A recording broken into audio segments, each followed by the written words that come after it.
Welcome back to another video, guys. My name is Chief Pat, and today I wanted to give you guys my thoughts on the update now that it's been a couple of days since it came out. And I actually meant to post this video a few days ago, but I've been working on something pretty sweet, and you guys will definitely see that sometime soon. But first of all, let's talk about the sections that I'm going to cover. First, I'll talk about Town Hall 11. Second, we'll get into personal break changes. Third will be farming. Fourth will be other Town Hall levels. And finally, fifth, I will talk about the community response. So starting off with Town Hall 11, we got two new things in both the Eagle Artillery and the Grand Warden. So let's go ahead and start off with the Eagle Artillery. And I'm sure you guys are as surprised as I am to see how the Eagle Artillery has changed since its announcement at ClashCon. It was announced as a defense that was supposed to spawn quote-unquote kill squads due to the fact that it takes a certain amount of troop deployment to activate, but overall, it's been a pretty big disappointment to see that when I attack, I literally don't even look for the Eagle Artillery. If you guys have watched some of my other videos, there was an Eagle Artillery literally outside of the base in a corner, like a building hut, that I didn't even notice, and I still 3-starred the base without even taking it out until I saw it like halfway through the raid. So with 900 total damage for the Eagle Artillery and its 3-shot rotation that takes like 10 seconds to activate, it just doesn't do enough damage to my golems that have 6,300 hit points. That means you'd have to go through 7 rotations for the Eagle Artillery to take out a single golem, which would take about a minute and 10 seconds. So that's 33% of the raid that you have to take out a single golem, and overall it's just way too weak. I honestly look at it as a cannon whenever I'm doing a raid, and I definitely think we'll be seeing some buffs to the Eagle Artillery sometime soon, because for being the supposedly most epic defense in the game, it definitely doesn't make an impact to how I raid a base whatsoever. Alright, so next up, let's go into the Grand Warden real quickly, and as far as the Grand Warden goes, I actually feel like he's one of the bright spots inside of the update. He definitely brings another layer of complexity to attacking Town Hall 11s with both his Life Aura and the Eternal Tome. The Life Aura obviously gives your troops a sweet HP buff, and you have to choose where you want to drop it to buff up certain troops, and also using his Eternal Tome effectively can avoid certain parts of the defense like giant bombs, Inferno Towers locking onto your witches or wizards. So overall, I think he's actually pretty awesome. It's not like your king or queen where you literally just wait to see when they're low on hit points to where you activate their ability. Besides certain circumstances, you really have to time that ability right, and you can get a really big reward from it. So I think he's pretty sweet in that area. I also think the uniqueness of his defensive statue is pretty nice, even though it doesn't really pack too much of a punch. So overall, Grand Warden gets a thumbs up from me, even though he might be a little bit too strong. And that leads into the final thing for Town Hall 11, which is going to be balancing. So this is probably the biggest head scratcher for me out of anything in the entire update. I know it's tough for them to simulate farming, simulate some of this personal break stuff, just because you really have to have a lot of players exposed to it to be able to check it out and see the response. But I just don't understand when it comes to the balancing at Town Hall 11, because it's crazy. I mean, they spent realistically 6 months on this update. The last real update came out in the end of July. There was that Clan War Tiebreaker update, but that update, I think they even said that took like a week for that update to put together, just because it was a holdover for this Town Hall 11 update.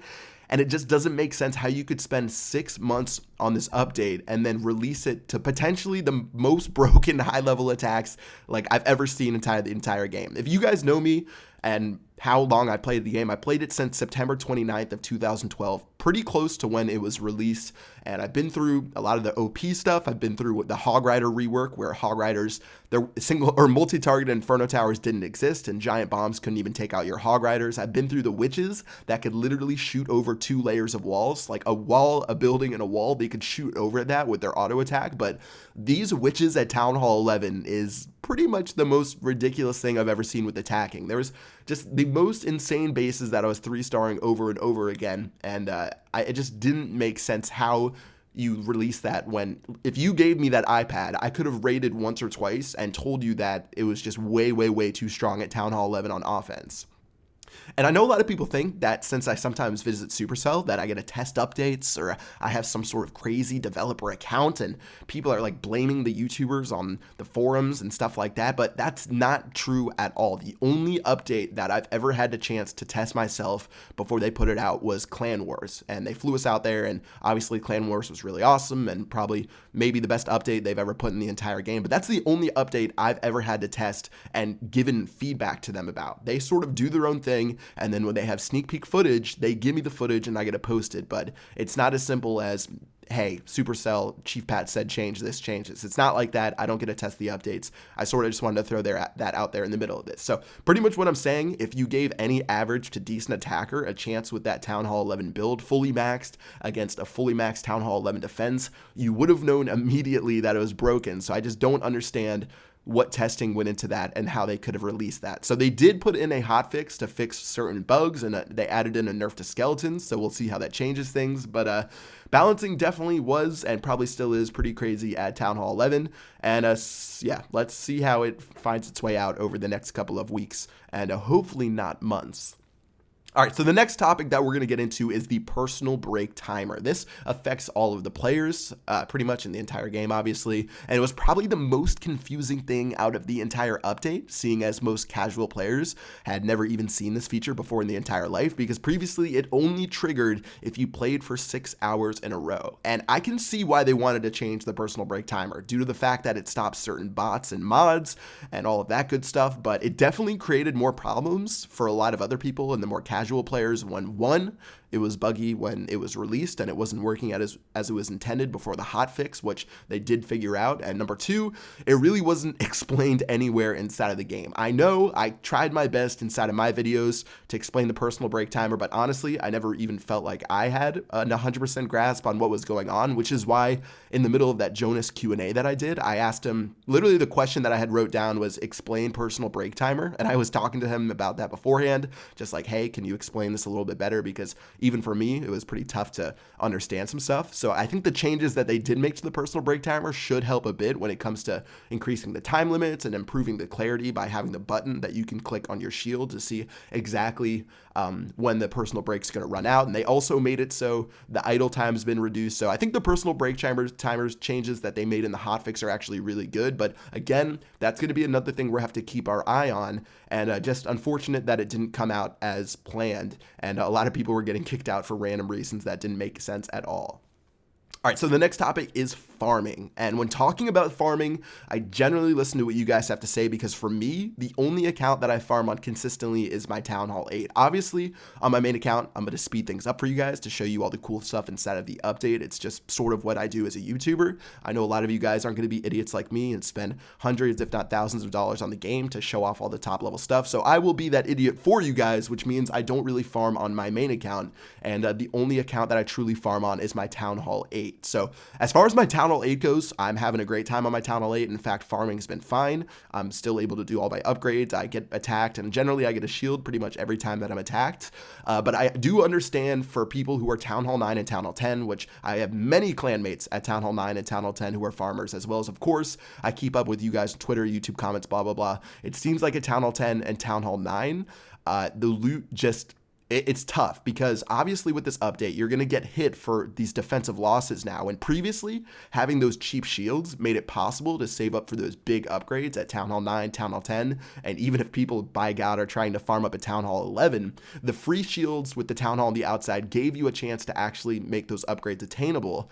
And by removing those, which of course I agree with, I don't like the Town Hall being on the outside thing. It was just corny. And of course the Town Hall, it should be an important building. Like I've talked about that before in previous videos, but by removing that Town Hall on the outside aspect, pretty much from what I've gathered from you guys, saving up for upgrades, especially Dark Elixir upgrades, seems a little bit too difficult inside of this update. I know that they're looking at this. I've talked to them about this, and I'm sure plenty of people have talked to them about this, taking a look at the App Store reviews.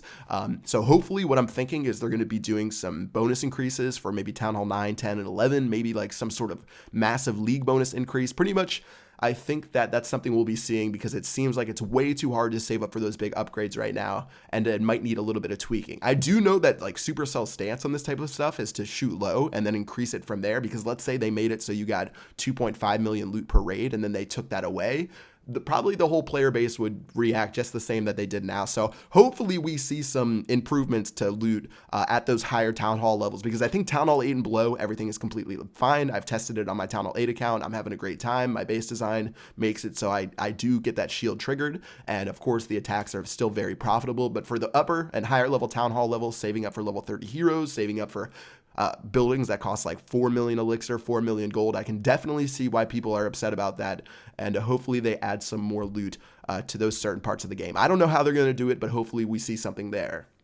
So the fourth topic I want to talk about is other town hall levels. And when I say that, I want to talk about those other town hall levels when it comes to clan wars, because this update with the spell donations and adding 30 seconds to every single attack, no matter what town hall level you are, has definitely shaken a lot of things up. So let's just go ahead and run through Town Hall 8 to Town Hall 11. So Town Hall 8, again, I don't have a ton of experience warring at Town Hall 8. I've done a couple of wars at Town Hall 8, but from what I've heard from people is that Town Hall 8 previously, before this update, was already something that was way too easy to get 3 stars against attacking someone else at Town Hall 8. And it seems like by adding a clan castle donation spell that it's gotten even more ridiculous with dragons and stuff like that. So it seems like Town Hall 8 isn't very balanced. When you look at Town Hall 9, which was, of course, quote unquote, the perfect town hall level for war, they added in 30 more seconds to attack, as well as the free spell to go up and attack Town Hall 10. So it feels like they've sort of messed with the balancing at Town Hall 9, and Town Hall 9 should be a little bit more difficult to get 3 stars against other Town Hall 9s, which is pretty much what I've been hearing from my Town Hall 9s and seeing inside of my clan wars, because I have plenty of Town Hall 9s inside of my clan, as well as the feedback that I've been getting from you guys. And Town Hall 10 is probably like the worst Town Hall ever when it comes to war, because they still haven't fixed the problem where all Town Hall 10s that play fairly can't get 3 stars against other good Town Hall 10 bases. It just feels like Town Hall 10 is a 2-star, 2-star, 2-star, 2-star, 2-star war level, and Town Hall 10 is just sort of a bummer. Overall, I think Town Hall 10 in general, if you guys want me to go on a little bit of a tangent, is really the worst spot to be at in the entire game right now. The cool things that you unlocked at Town Hall 10 was first, the free spell, and second, the Inferno Towers. But with the free spell being given to Town Hall 9, all you get are the Inferno Towers. And since Town Hall 10 has so much content inside of it, you're stuck at Town Hall 10, which again is the worst place to be for a clan war member, in my opinion, for like a year and a half if you're trying to max out all that stuff, or a year, however long it takes to max out Town Hall 10 for a casual to hardcore player. So Town Hall 10 definitely has a lot of struggles right now, and I feel like the balancing there is a little bit rough, and hopefully we'll see some ironing out of town hall levels in the coming updates. I've talked to the developers about this. I think they're really excited to do some balancing changes once they're able to fix some of the stuff from this previous update, because obviously there still is a lot to be fixed. So we're going to have to see how that works out, and hopefully they can just make it better, because it feels like none of the clan war levels now for balancing works. It used to be at least Town Hall 9 was good, but it feels like Town Hall 8 isn't good. Town Hall 8 has always been bad, and it's with this clan castle donation feature, it really isn't great because of that. Also at Town Hall 9, adding those 30 extra seconds. I wouldn't say Town Hall 9 is poorly balanced, but I think it should be maybe a little bit more difficult. For Town Hall 10, I think that it's always just been like the worst war level because of all the 2-star stuff. If you're playing the game fairly. And then Town Hall 11, of course, everything was super broken with the witches, and we'll have to give that a little bit more testing before we say whether or not Town Hall 11 is great for war. So the final thing I want to talk about is community response, and I want to talk about both from Supercell's end as well as the community's end when it comes to the YouTube comment section, when it comes to Twitter, when it comes to forums, the Reddit. I'll talk about that in a second because I do have a word for everyone in the community. So first of all, let's talk about Supercell. I think one thing that a lot of people were disappointed about was the communication from Supercell, which I agree with. I think when the personal break timer was released and affecting all these players, and people were saying, hey, I just logged in the morning and I played for 10 minutes and I got kicked out of my account, what's going on? I think that in general, their policy really isn't to like make posts about everything that's going on inside of the game and stuff like that. But I really feel like it was necessary, if there's like this much of an uproar, to at least say, hey, we understand that people are having problems with the personal break. We think it's a bug, and we're trying to find that bug to fix it, among some other things that they're saying. I think the response from Supercell could have been better on their end in a lot of places. I think they did a great job before the update talking about where they wanted to go with the game. When Jonas did that interview saying that, hey, we want to get rid of the town hall on the outside for these reasons, we wanted to do this, we wanted to do that, with those like 40-page forum posts. I feel like the communication was excellent before the update came out, and then after the update came out, it really feels like there was no follow-up communication, and obviously that was disappointing for a lot of people, including myself, because I'm getting like hammered on my YouTube channel about all these changes, even though I didn't have any part behind them whatsoever, but people are shooting quote-unquote the messenger to these changes. So it was disappointing to see that they weren't a little bit more transparent to what they were working on, or like, hey, we see your guys' problems, and I can see that's why that's frustrating to all the players. And yeah, that's what I have to say about Supercell's end. So as far as the community response goes, I think that the community in general isn't without faults. I think some of the stuff that I've been reading on the forums and the Reddit makes me want to bleach my eyes because it's just been like ridiculous. I've pretty much stopped reading my comments throughout the last couple of days because they've just been like flaming on me. They've been just this ridiculous stuff. Let me just tell you guys what a constructive comment is, and like if you guys want changes made to the game, what you should do. First, for people who are rating the game 1 star inside of the App Store, I think that's a great idea. I think if you guys don't like the changes to the game, and if you hate the game from the changes that they've made, I think a really powerful thing you can do is rate your feelings on top of the game. So I think that's a really good thing to do. Like, I'm not going to say, hey, don't rate the app badly. If you guys aren't having a good experience, rate the app badly. That's a way that Supercell can see that their players aren't satisfied with the game. If you also aren't satisfied with the game, write out a coherent forum post or a Reddit post, or write me a message that I can share to someone in the community, to show people at Supercell, because Supercell does read the Reddit, the forums, the YouTube comment section. They read all of that every single day. Don't get me wrong. And really well thought out forum posts on, hey, this is my experience playing. This is why I'm not having fun anymore with this game. Blah, blah, blah, blah, blah. Fix it. I think those are great posts. But 99% of the posts that I'm seeing are greedy Supercell burn in hell. This game is ruined. This game sucks.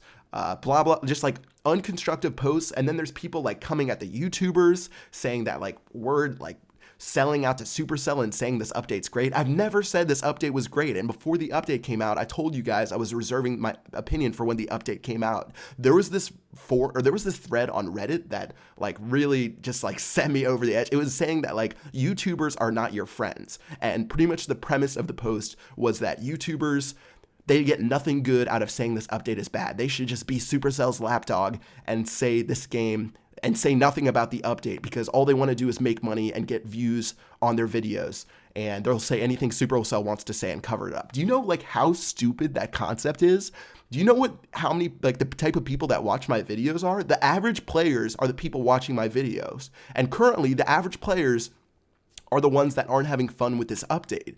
And you know who's not going to watch my videos anymore if they quit the game and they don't like the update? Those are all of the average players. Like, it makes no sense for me to try to cover up an update that sucks just because Supercell tells me to. Like, it like blows my mind. Why would I ostracize my entire YouTube fan base or subscriber base or whatever you want to call it just because Supercell tells me to? That's the dumbest thing I've ever heard. Like, my best interest for my channel is to make sure the game is the most amazing game ever, which it has been for the past 3 years. And this is like, of course, an update that everyone isn't liking. It's my best interest to make sure the update is amazing, so more people play the game, people keep playing the game, and they still watch my YouTube channel. So honestly, I think everyone, if you're just going on the forums or the Reddit or Twitter or the YouTube comment section to flame, I understand your how you may like, you don't like the changes to the game. That makes 100% sense. But if you really want to make changes happen, I highly recommend either one, making your voice heard through the App Store reviews. I think that's a pretty effective way to do it.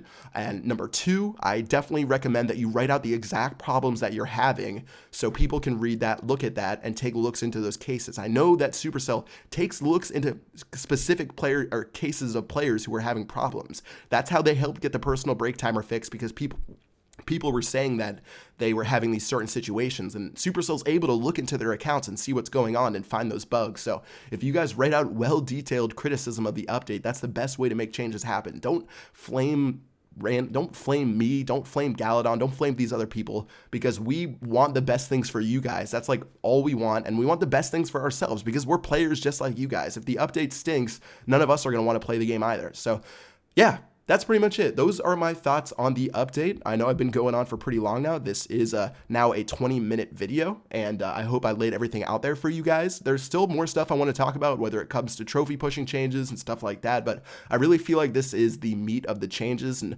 maybe you guys will agree or disagree with my opinion. You can always leave a comment in the comment section below. But again, I'll just do a quick run through. First of all, Eagle Artillery needs to be buffed. I think the Grand Warden is cool. I think the balancing at Town Hall 11 is absolutely insane, and no one even tested it before it came out. I think that the personal break timer was way too confusing. Hopefully they can clarify that and make it so it isn't a crappy system. I think farming for Town Hall 9, Town Hall 10, Town Hall 11, those guys need a buff as far as loot goes. I think for other Town Hall levels, balancing for war is pretty bad right now and should be worked on as soon as possible. And then the community response, Supercell needs to be better communicating with people, and people need to stop writing unconstructive feedback because it really doesn't help anything whatsoever. So yeah, that's it for my video. Hope you guys enjoyed it. Again, I'm going to keep posting videos on Clash of Clans. I still love Clash of Clans. I'm going to send Supercell my feedback, which of course, like I said previously, I don't get to test these updates or anything like that, and who knows if they even listen to my feedback that heavily, but I will tell them what you guys are saying. I will tell them what I think inside of my mind, and hopefully we will go back to the Clash that we love, and everyone will be happy, and we'll be seeing some amazing, awesome stuff inside of 2016. And yeah, that's it for this video. I'll see you guys later. Peace out.